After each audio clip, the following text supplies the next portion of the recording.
محمدا عبده ورسوله صلی اللہ علیہ وعلى آلہ واصحابہ وبارک وسلم تسلیما کثیرا کثیرا اما بعد قال اللہ سبحانہ وتعالی لقد كان لكم في رسول الله أسوة حسنة صدق اللہ العظیم۔ آپ صلی اللہ علیہ وسلم کی سیرت سلسلہ وار چل رہی تھی۔ 7 پارٹ جو ہے وہ میں بیان کر چکا ہوں، آج انشاءاللہ 8واں پارٹ ہے۔ حضور صلی اللہ علیہ وسلم کی سیرت میں سب سے امتیازی جو شان ہے،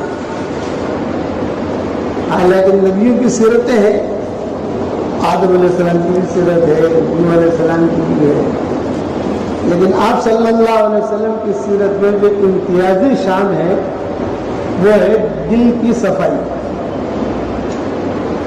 اس لیے ایک بات میں کہا کرتا ہوں، تہجد پڑھنا آسان ہے، 7 چلے پیدل جماعت میں لگانا آسان ہے، پیدل حج کرنا آسان ہے، زکوٰۃ نکالنا بھی آسان ہے، لیکن اپنے دل کو صاف رکھنا یہ بہت مشکل ہے۔ اس وقت گھر جا کر سوچتے رہنا میں نے کیا کہہ دیا، اپنے دل کو صاف رکھنا یہ ہماری شریعت میں بہت مشکل ہے، اسی لیے محنت کروائی جاتی ہے۔ حضور صلی اللہ علیہ وسلم کی پوری زندگی کا ایک خلاصہ ہے کہ اپنا دل صاف رکھنا، قلب سلیم جسے کہتے ہیں۔ بغیر دل کی صفائی کے کوئی عمل قبول نہیں ہوگا، نیکیاں ملے گی، عمل قبول نہیں ہوگا، اس میں دل کو صاف رکھنا یہ بہت مشکل ہے۔ اب حضور صلی اللہ علیہ وسلم کی سیرت میں دیکھو، آپ صلی اللہ علیہ وسلم کی عمر 12-13 سال کی ہوئی تو ابو طالب کے ساتھ، مکہ والوں کے ساتھ آپ صلی اللہ علیہ وسلم کا سفر ہوا شام کا۔ اب 12-13 سال کی عمر میں ابھی تو کسی کو پتا نہیں ہے کہ نبی ہونے والے۔ 12-13 سال کی عمر میں لڑکا جو ہے تھوڑا دوڑتا ہے، کام کرتا ہے، گھریلو کام کرتا ہے، تو آپ صلی اللہ علیہ وسلم بھی قافلے والوں کا کام کرتے تھے، ذرا اونٹوں کے لیے پانی لے آؤ، ذرا بکریاں چراؤ، آپ صلی اللہ علیہ وسلم خوشی خوشی جاتے تھے، قافلے کے ساتھ تھے۔ جب شام پہنچے تو وہاں کا جو بحیرہ راہب تھا یہ ٹاپ 1 تھا اس وقت میں۔ ٹاپ 1 کا مطلب یہ کہ بادشاہ بھی اس سے ڈرتا تھا، اگر بادشاہ کے خلاف کوئی اعلان کر دے تو پبلک اس کا ساتھ دیتی تھی، بادشاہ کا ساتھ نہیں دیتی تھی، اس لیے اسے بہت عزت کے ساتھ دیکھا جاتا تھا۔ اس کی عادت یہ تھی کہ زمین پر کبھی اترتا نہیں تھا، زمین پر پاؤں نہیں رکھتا تھا، زمین پر پاؤں رکھے تو سمجھ لو کہ کوئی بہت بڑا معاملہ ہونے والا ہے۔ جہاں اس کو زمین میں پاؤں رکھا اور لوگوں نے دیکھ لیا کہ یہ تو زمین پہ آ گیا، مطلب کہ کوئی چیز دنیا میں انوکھی ہونے والی ہے۔ اور اپنا سماع تھا اس کا، یعنی سا گنبد جیسا وہ وہاں بیٹھا رہتا تھا اور وہ دیکھتا رہتا تھا کیا ہو رہا ہے شام میں، پورے شہر میں کیا ہو رہا ہے۔ تو اس نے دیکھا کہ قافلہ آ رہا ہے، اس میں ایک لڑکا ہے، وہ جس طرف آتا ہے، جس طرف چلتا ہے تو درخت جو ہے اس کی طرف جھکتے ہیں، بادل سایہ کرتے ہیں۔ یہ منظر دیکھا اس نے تو اس نے اپنے سارے جو بھی سیاڈی تھے، جو بھی لوگ تھے، ان کو جو متوجہ کیا ابھی وہ قافلہ جو آ رہا ہے وہ دیکھو کہاں کا ہے، کون ہے یہ لوگ؟ تو یہ خبر دی یہ لوگ تو مکہ سے آ رہے ہیں، حجاز سے. اچھا اچھا اچھا چل مجھے اتارو مجھے اتارو مجھے اتارو. اب جب اترنے کا اعلان ہوا تو سارے ملک میں ہوا دی میرا تخت نیچے رکھو. تخت رکھا گیا. وہ قافلہ وہاں سے گزرا. جو قافلے والے ہر سال یہ لوگ جاتے تھے. یہ ایلاف قریش ایلافہم رحلۃ الشتاء والصیف فلیعبدوا رب هذا البیت الذی اطعمهم من جوع وآمنهم من خوف. یہ برکت والی صورت ہے. ہر فرض نماز کے بعد اگر 7 مرتبہ کوئی اس کے پڑھنے کا اہتمام کرے تو اللہ اس کی روزی میں بہت برکت دے گا. اس میں رزق کا معاملہ ہے. فَلْيَعْبُدُوا رَبَّ هَذَا الْبَيْتِ الَّذِي أَطْعَمَهُم مِّن جُوعٍ وَآمَنَهُم مِّن خَوْفٍ. جب وہ قافلہ گزرا تو میں قافلے والوں نے دیکھا کہ ہم تو ہر سال آتے ہیں لیکن کبھی بھی یہ آدمی نیچے نہیں آیا. ہمیں ملنا ہو اس کو دیکھنا ہو کبھی مشکل ہے. وہ تو خود نیچے آ گیا. تو سب قافلے والوں کو جمع کیا بحیرہ راہب نے. اور اس کے جو بھی تھے بحیرہ راہب کے بڑے بڑے چودھری بڑے بڑے انجینئر بڑے بڑے افسران بڑے بڑے عمرا وہ سب آ گئے. معاملہ ہے. اس قافلے کے اندر ابو طالب بھی تھے. اس قافلے میں ابو سفیان بھی تھے. بعض روایت میں یہ کہ اس قافلے کے اندر حضرت بلال بھی تھے ابو بکر بھی تھے. یہ سارے کا سارا وہاں سے نکلا تھا مکہ مکرمہ سے.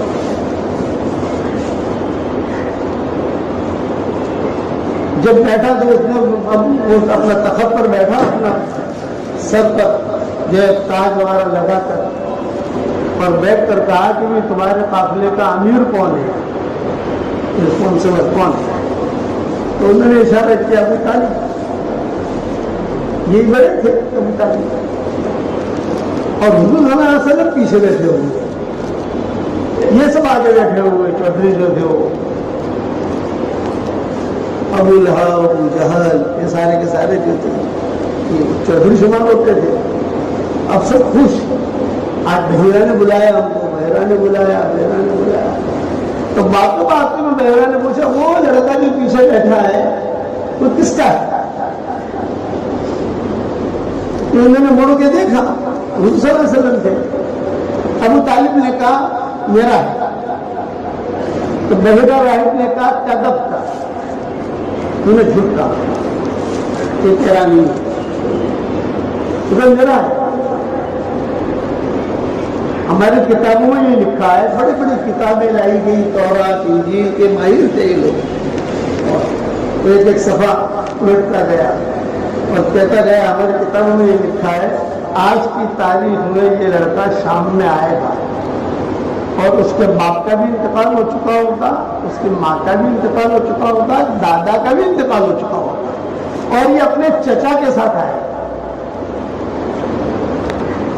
تو جب بار بار ابو طالب کہتے رہے کہ میرا ہے تو ابو سفیان قریب بیٹھے ہوئے تھے. جانتے تھے ابو سفیان. ابو سفیان نے کہا ابو طالب یہ آپ کا لڑکا کہاں ہے؟ ہم تو مکے والے آپ کے بھائی کا ہے. بتاتا ہوں بادشاہ کے ساتھ یہ بحیرہ راہب کے سامنے کہ میرے بھائی کا ہے. ابو طالب بولے کہ ہاں میرا بھائی کا ہے. تو پھر بحیرہ راہب نے کہا سبق تھا تم نے سچ کہا. اب بحیرہ راہب جو ہے وہ سب سے ملاقاتیں جیسے بڑا آدمی تھا سب سے ملاقاتیں کی یہ کیا وہ کیا اور کہا کل اسی وقت میں میرے پاس آنا تم سب کی دعوت ہے. اب یہ قریش والے خوش ہو گئے مکہ والے. کبھی بھی اس نے نہیں پوچھا کبھی ایک زیتون کا دانہ نہیں دیا ہم کو. اس نے شام میں زیتون وہ بولتے اس نے کبھی ہمارے اکرام نہیں کیا لیکن اب دعوت. تو سارے کے سارے یہ جتنے تھے قافلے والے یہ سب بہت خوش ہو گئے بہت خوش. دوسرے دن آنے کا انتظار کرتے رہے کہ کب میٹنگ ہو کب میٹنگ ہو کب میٹنگ ہو. خیر اس کو جو ہے بحیرہ راہب کو تو اوپر لے گئے اس کے خادم. دوسرے دن وہ بھی جو ہے اپنا شاہی لباس یا اس کا جو بھی اس دور کے اعتبار سے عزت والا لباس ہوتا ہے وہ پہن کر یہ اترا، اور یہ سارے کے سارے مکہ والے جو تھے یہ بھی اچھے اچھے کپڑے پہن کر یہ کہاں جا رہے ہو؟ یہ تو بحیرہ راہب کی دعوت ہے۔ دعوت کی تمہاری اس میں دعوت کی سب بیٹھے اور کھانا بھی لگا نہیں۔ تو اس وقت میں جو کھانا لگانے کی ترتیب ہوتی تھی، بڑے بڑے درخت کے بڑے بڑے پتے ہوتے تھے، ان پتوں کے اوپر کھانا رکھ دیتے تھے، اور جو میزبان ہوتا تھا وہ بیٹھا بیٹھا دیکھتا رہتا تھا کہ برابر ہے کہ نہیں برابر، کھا رہے نہیں کھا رہے۔ سب آ گئے، دسترخوان کو طور کے اعتبار سے لگ گیا، سارے کے سارے بیٹھ بھی گئے، لیکن کھانا نہیں آ رہا ہے اور گرمی تیز ہو رہی ہے۔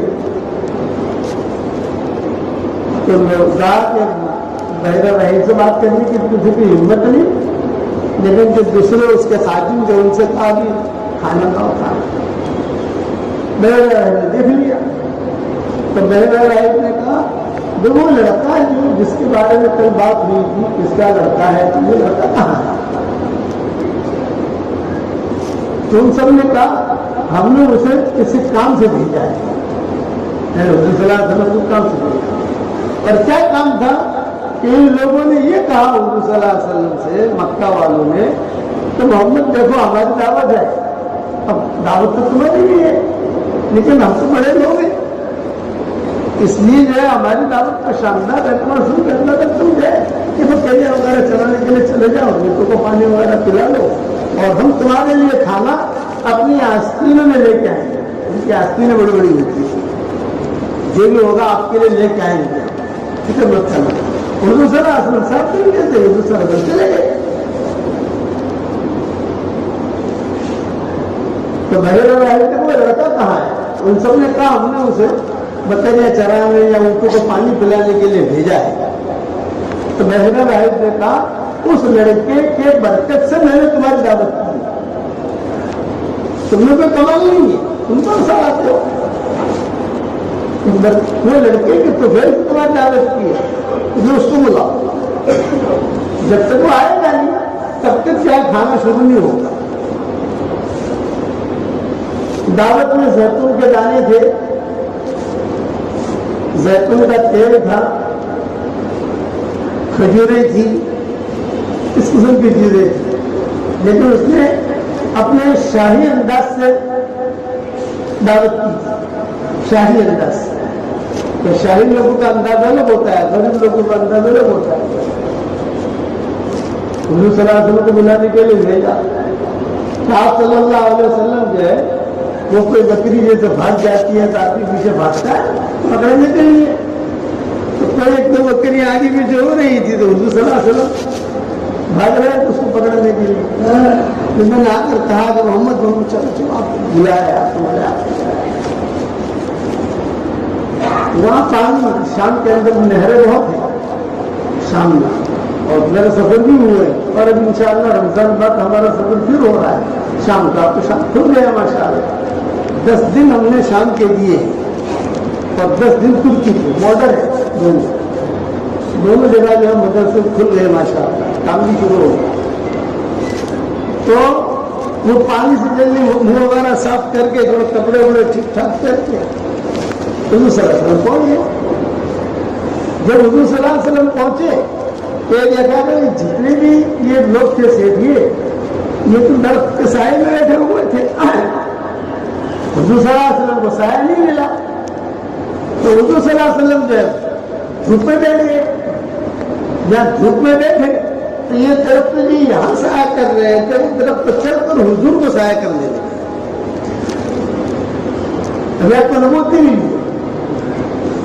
تو بحیرہ راہب نے کہا کہ دیکھو یہ لڑکا جو ہے یہ بہت بڑا لڑکا ہے جو یہاں آیا ہے اور بہت بڑا نبی ہونے والا ہے، دیکھو تم سب جس درخت کے لیے تم بیٹھے تھے وہی درخت نہیں گئے، وہاں جا کے سایہ کرنا شروع کر دیا، اور میں بلاتا ہوں دیکھو محمد آ گیا، چلا جو حضور صلی اللہ علیہ وسلم آ گیا ہے، اب آگے میں وہ درخت پہ چڑھ کر سایہ کرنے لگے۔